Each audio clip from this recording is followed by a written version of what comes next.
El Señor esté con ustedes. Lectura del Santo Evangelio según San Mateo. En aquel tiempo, Jesús dijo a la multitud: el reino de los cielos se parece también a la red que los pescadores echan en el mar y recogen toda clase de peces. Cuando se llena la red, los pescadores la sacan a la playa y se sientan a escoger los pescados. Ponen los buenos en los canastos y tiran los malos.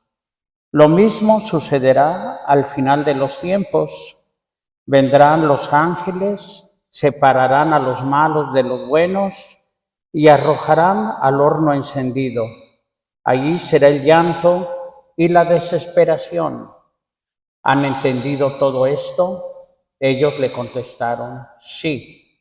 Entonces él les dijo: por eso, todo escriba instruido en las cosas del reino de los cielos es semejante al padre de familia que va sacando de su tesoro cosas nuevas y cosas antiguas. Y cuando acabó de decir estas palabras, Jesús se marchó de allí. Palabra del Señor.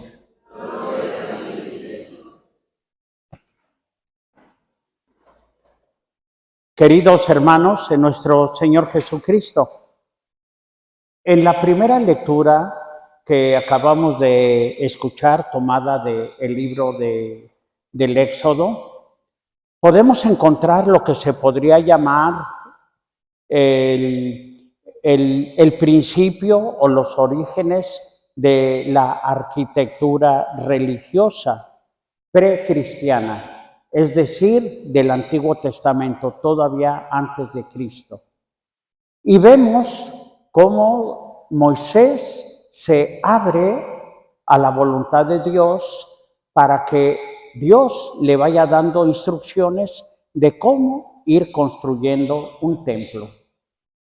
De manera que no es como cualquier casa o como cualquier tienda de campaña. Es una construcción litúrgica para diferenciar lo que es la arquitectura común, civil, y la arquitectura de tipo religioso. Hoy por hoy, mis queridos hermanos, podemos contemplar que las diferentes bellas artes la mayor parte están inspiradas en nuestra fe cristiana, nuestra fe católica y en la religiosidad. Todo tiene un simbolismo, todo tiene un significado. Sin embargo, en los últimos años he de confesar que hemos ido perdiendo mucho acerca del sentido religioso de las obras, de las construcciones. De manera que son diferentes criterios los que hoy van imperando en la construcción de un templo, de una iglesia. Y no digo que necesariamente sean malos, son otros propósitos. A veces son de tipo práctico. Se inspiran en un mall, cómo debe de entrar rápido la gente y salir, porque hoy todo el mundo tiene horarios muy específicos. Y entonces parece ser que es más importante la practicidad en los nuevos templos que algún tipo litúrgico o de enseñanza. Todavía los padres franciscanos, los padres jesuitas que llegaron a estas áreas, siempre pensaron en hacer un templo para darle culto a Dios, y afuera había un espacio que le llamaban capilla abierta. En las esquinas ponían pequeñas capillas porque los indígenas de esta área tenían la costumbre de practicar sus liturgias, por así llamarlas, a cielo abierto, de manera que pueden encontrar la cruz atrial, pueden encontrar esto. Pero hoy vivimos en una sociedad práctica y lo que está inmediatamente fuera de nuestros templos, pues es el parking lot y la calle. Así va sucediendo. Hace algunos años, visitando las misiones de San Junípero Serra, fuimos al Carmelo, a Monterrey, y entonces buscábamos una iglesia por ahí cerca y vimos una iglesia muy bonita. Fuimos a buscarla porque queríamos entrar a hacer una oración y ya no era iglesia, ya era un banco. De manera que hoy muchos templos, muchas iglesias han sido convertidas en auditorios, restaurantes y conservan mucho de su liturgia o de su inspiración religiosa. De suyo eso es lo que los hace atractivos. Y por el contrario, no es difícil ir a buscar una iglesia hoy en las sociedades modernas y la mera verdad parece que está entrando usted a un hangar de aviones, donde arman o desarman aviones o maquinaria pesada. De manera que un día, hablando acerca de este tema con algunos amigos sacerdotes, me decían, es que lo que conviene es hacer iglesias para ahorrar mucho costo, hacerlas como los hacen, y ya empezó a nombrar algunas confesiones de tipo religioso, que en todo el mundo hacen sus templos igualitos, igual que en Utah o en México, en cualquier lado, sus templos son igualitos, parecen los mismos planos y se ahorran mucho dinero. Y yo les decía que la iglesia siempre había sido pionera en el arte, pionera no solamente en la arquitectura, sino también en la música, en la pintura, en la escultura, en todas las bellas artes.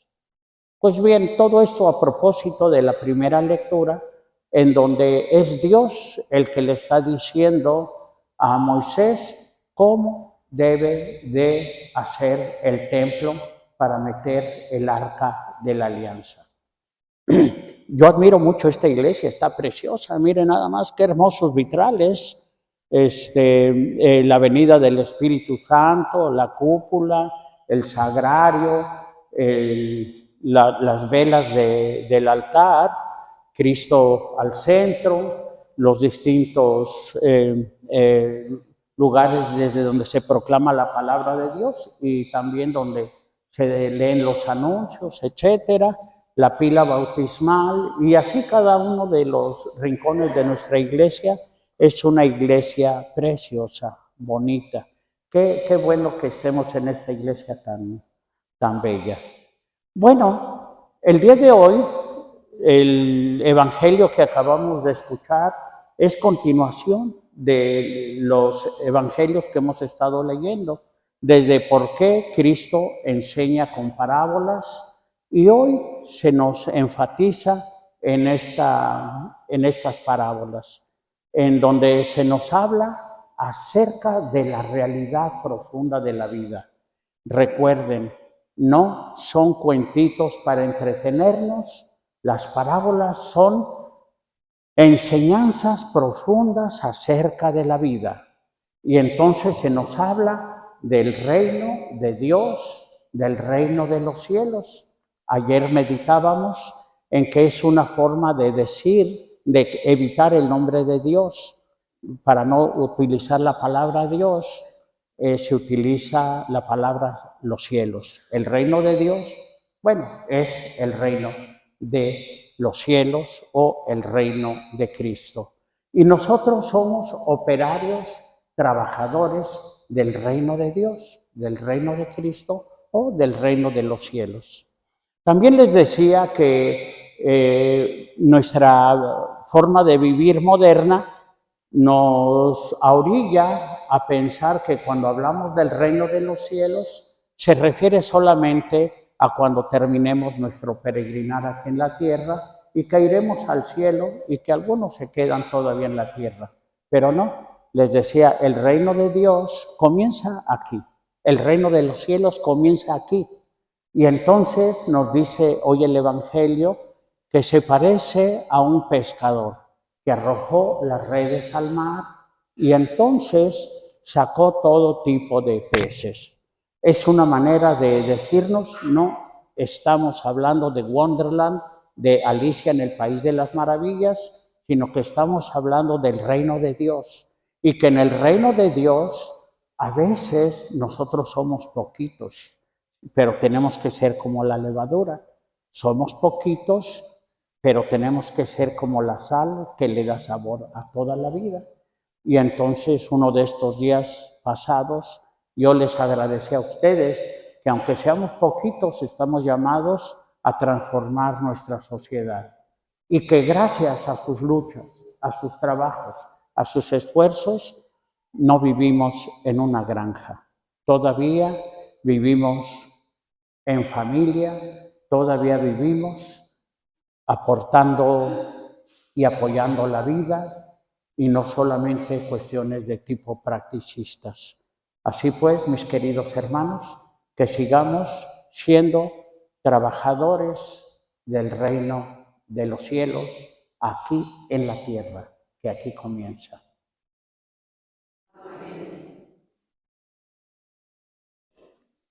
Suba a Dios nuestra oración. Elevemos nuestras oraciones por las intenciones del Santo Padre, el Papa León XIV, para que el Señor lo ayude en su ministerio. Roguemos al Señor. Pidamos hoy por toda la comunidad de los hermanos jesuitas, de los padres jesuitas, que estamos celebrando la fiesta de San Ignacio de Loyola, el fundador de esta comunidad tan fecunda en la Iglesia. Roguemos al Señor. Pidamos hoy por Diana y Rolando Raigosa, también por Dora Sandoval. Roguemos al Señor. Por las personas que se han encomendado a nuestras oraciones, roguemos al Señor. Todo esto te lo pedimos, Padre Santo, por la intercesión de tu dulce y santa Madre. Amén.